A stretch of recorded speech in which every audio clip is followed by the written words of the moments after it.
Alyssa Thomas, that's what she does. She uses her body. I'm sick of watching Caitlyn getting attacked. If the league doesn't step up and protect her, things are going to get ugly real fast. What happens when one of the NBA's biggest superstars is rumored to have finally broken his silence after one of the most controversial plays in recent WNBA history? Imagine millions of basketball fans waking up to explosive headlines claiming that Steph Curry publicly ripped into Alyssa Thomas after her physical collision with Caitlin Clark. Within hours, social media erupts, sports talk shows go into overdrive, and fans begin asking one question: did Steph Curry really say enough is enough? The controversy exploded after Alyssa Thomas was suspended following an on-court incident involving Caitlin Clark that sparked fierce debate across the basketball world. The play divided fans instantly. Some argued it was simply a hard basketball play, while others believed Clark had once again been the target of unnecessary physicality. The incident quickly became one of the most talked-about moments of the WNBA season, generating millions of views and countless reactions online. Then came the viral headlines, videos and social media posts began claiming that Steph Curry had ripped Alyssa Thomas and blasted the WNBA over the incident. Those claims spread rapidly across YouTube and Facebook, drawing massive attention. However, there is no verified public evidence that Curry actually made the widely circulated statements attributed to him. Much of the buzz appears to come from viral content rather than confirmed interviews or official comments. Even so, the debate refuses to die. Caitlin Clark condemned the online harassment directed at players after the incident, while Alyssa Thomas revealed she received death threats and abuse following her one-game suspension. The episode has shifted the conversation beyond basketball, raising serious questions about player safety, officiating, and the growing pressure surrounding the WNBA's biggest stars. So what really happened? Did Steph Curry truly call out Alyssa Thomas, or has the internet transformed speculation into breaking news? In this video, we'll separate verified facts from viral rumors, examine the incident that ignited the controversy, and reveal why this story continues to dominate basketball conversations around the world. Stay with us until the end. You may be surprised by what the evidence actually shows. Would love Caitlyn to do is get up one time and then just slap the... Analysts immediately recognized Clark's genuine meaning. It almost felt like Caitlin Clark was speaking for herself in a sense by saying that about Steph, said basketball analyst Robin Lundberg. Therefore, Steph Curry observed more than just a WNBA quarrel when Alyssa Thomas hit Clark in the throat on June 24 and departed without even whistling. A mirror drew his attention. He watched the physical torture that elite athletes face simply because they are too skillful to be stopped. He'd seen enough. He said, "Enough is enough." A little more than 3 minutes into the second quarter, players fought for a loose ball on the floor. Here's what competitive basketball looks like. However, while Clark was still down on the floor, Thomas whacked her neck with her hand after the ball had left the court. Thomas then stepped over her. There were no fouls called. Ball had disappeared. There was no more play. Clark was resting on the floor. After pressing her fist into Clark's throat, Thomas strode over her as if she were unimportant. According to the replay, Thomas hit Clark's neck with her hand after pushing her knee into his leg while he was on the ground. An official is positioned directly on the baseline, with 2 points of contact with the helpless player. Not a single call. Clark left the game in the third quarter with a back issue and did not return. Because no one blew the whistle, the WNBA's most important player was removed. The supporters took the event really seriously. The WNBA's officiating has become totally unmanageable. One fan warned on X that if they don't take precautions, one of their superstars, potentially the best, will be seriously wounded. Man, Caitlyn she's a beast, man. Like, and they love her. So I'll probably say Caitlin Clark. I love Tyrese, but she's another level in terms of just. Others put forth significantly more effort. Technical CC claps. At hits CC in the throat. That is all right. One social media user commented, "What a farce. I should have been a technician right immediately. It is wrong for it to play dirty." Another commented, "These referees are a joke. This is not a new behavior." For years, Alyssa Thomas has been a tough player. A third poster said, "Dirty, dirty player." A spectator who often does not watch the WNBA was taken aback. I don't really watch many WNBA games, But I'm watching this one, they said. Is this her regular performance, after all? Oh my God. That response is significant. The league desperately wants someone to attend their inaugural game, and that person must be a first-time viewer. Alyssa Thomas punched Caitlin Clark in the throat without warning, which was the first thing they noticed. Would you like to discuss growing the sport? Would you like to explore mainstream credibility? This is how a new fan perceives you right away. A punch in the throat. Continue playing. The WNBA's treatment of the most important, powerful, and popular player in league history is ludicrous. Caitlin Clark deserves better. Outkicks John Root wrote, "If you want to hear the message repeated aloud, subscribe now." Dave Portnoy, founder of Barstool Sports, put it like way, "Why are we even in this place? A cheap and brutal shot." Robin Lundberg of Sports Illustrated went straight to the league office and demanded immediate action. The WNBA must suspend Alyssa Thomas for the dirty play she made against Caitlin Clark, Lundberg wrote. Stacey Dales, a former WNBA player, delivered 5 powerful statements. The incident is pathetic, not even deserving of a lost ball. The league must review the situation. Completely unneeded. Naturally, they achieved their objectives. Clark is not participating in the game. They attained their objectives. Stacey Dales, a former player and analyst, remarked that the WNBA league office should go into emergency session based only on that sentence. Despite our criticism of Stephanie White on this channel, we give her full credit for her performance at the post-game podium. She arrived with fire and directed it exactly where it was supposed to go. "I just saw it," White explained to reporters. "It was dreadful, but I don't know if it had any effect on her health. The issue is that no call was made. At halftime, I learned about it. Despite my warning to the officials at halftime, we had 11 fouls in the fourth quarter compared to 2 from them.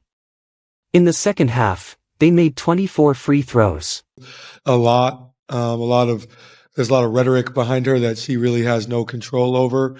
And I think that the way she handles that is just amazing. Like, I think when it comes to the game of basketball, like, she's probably top 5 most famous people that are playing right now, just in general. That includes our league. She went on to say, "First, make a phone call. It's incredibly offensive and outrageous. Second, you are aware of what occurred 2 nights ago and what is happening today, totally unacceptable." You're aware of what happened 2 nights ago? And that still happens? What? Absolutely unacceptable. No, she didn't, dude. Absolutely She just unacceptable. cursed. And the reckless closeout that they actually reviewed, and the foot still comes down on top of the defender's foot that wasn't upgraded? Absolutely. This is ludicrous. It is dangerous. I'm not clear why she continues to land on top of another foot after you reviewed the landing position. Our WNBA superstar and generational talent squandered 2 easy opportunities. By our WNBA superstar and future talent. Once again, this behavior is very unacceptable. Not 1, but 2 inexpensive shots. Despite evaluating the fist to the throat and the negligent closeout on the monitor, officials did not escalate the call to a flagrant foul. The monitor was with them. The video was with them. They looked at it but didn't do anything. The video is what makes this scenario so difficult. Caitlin Clark worked closely with Curry's trainer this offseason to boost her recovery from injury and performance. She worked hard. She did everything perfectly. She was performing beautifully when she arrived on June 24th. A punch then struck her throat and drove into her body, resulting in a back injury that kept her out of the game. This is no coincidence.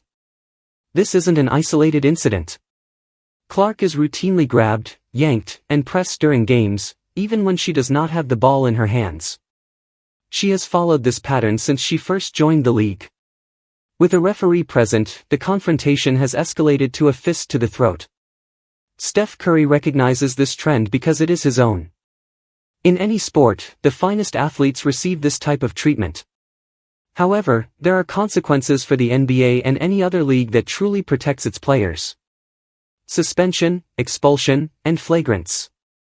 After analyzing this play, the WNBA departed. This is not a cheap shot. That is the point of contention. The review yielded no results. The WNBA may evaluate the event through replay review before imposing fines. Could. That word. Every fan of this sport should be horrified by that phrase since could does not imply will. Caitlin Clark is not secure on that court until it becomes a will.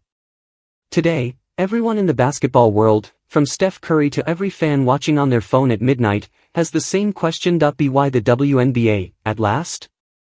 What message does it give to players who want to bypass the league's best player if they succeed? Please leave a remark with your reaction. For how many games should Thomas be suspended? And do you think Caitlin Clark can be protected by the WNBA, or has the matter been too far? As the story progresses, one thing has become impossible to ignore. This isn't just another controversial moment in a basketball game.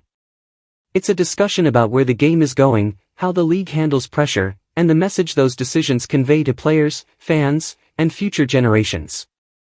Whether you believe the collision was merely part of a rough game or crossed a threshold that warrants harsher punishment, one thing stays consistent.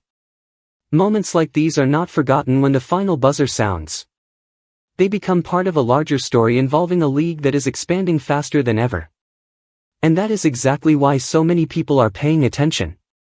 When a single play dominates headlines on television, social media, podcasts, and sports talk programs, it's no longer just about two players. It becomes an assessment of consistency, accountability, and leadership. Caitlin Clark has high expectations for this season. Every venue is crowded. Each game draws millions of viewers. Every possession is examined from every available perspective. That is the reality of being one of the most prominent players in professional basketball. Great players are always under extra pressure. However, with that exposure comes an additional duty for the league itself. Fans do not expect perfection. Basketball is a physical sport. Hard fouls occur. Emotions are high. Competitive players compete for every possession. Fans do expect consistency. They want to apply the same standards every night, regardless of the jersey. They want the same standards to be met every night, regardless of the jersey or name on the back. Or the name on the back. Because regularity promotes trust. And trust fosters excellent leagues. That is why so many people are eager to watch what happens next. Will there be more discipline? Will league officials justify their decision? Will officiating standards change in the future? Or will this be another moment that people debate for months to come? These are the questions everyone is asking. One thing is certain, this conversation is not over. Every game Caitlin Clark plays will continue to garner notice. Fans will evaluate each matchup more attentively. That is simply the reality when a single player becomes one of the sport's most popular figures. And it's not just about Caitlin Clark, it's about every player that takes the court. Every athlete deserves a game that is competitive, physical, and equitable. That's what defines great basketball. That's why fans keep coming back. At the same time, women like Alyssa Thomas have established themselves as formidable competitors who play with intensity every night. Physical basketball has always been a part of their culture, and discussions over where officials should draw the line are not new. Ultimately, the decisions belong to the league and its officials. However, everyone watches because they care. As the season progresses, don't be shocked if the rivalry becomes one of the year's defining storylines. Every future match between these teams will be more emotional. Every close game will be significantly more intense. Every controversial call will be scrutinized even more closely. Now it is your time. Did the officials handle the matter properly? Should the league take any more measures after examining the play? Or do you think physical basketball is just part of competing at the highest level? Whatever your thoughts are, we want to hear them. Scroll down to leave your thoughts in the comments. If you loved this summary and want fair coverage of the biggest basketball stories, subscribe and enable notifications to never miss an update. We will be here to investigate everything. Please leave your opinions in the comments box, subscribe, and activate all notifications to ensure you don't miss anything. We'll see you in the next one once you click the video on the screen.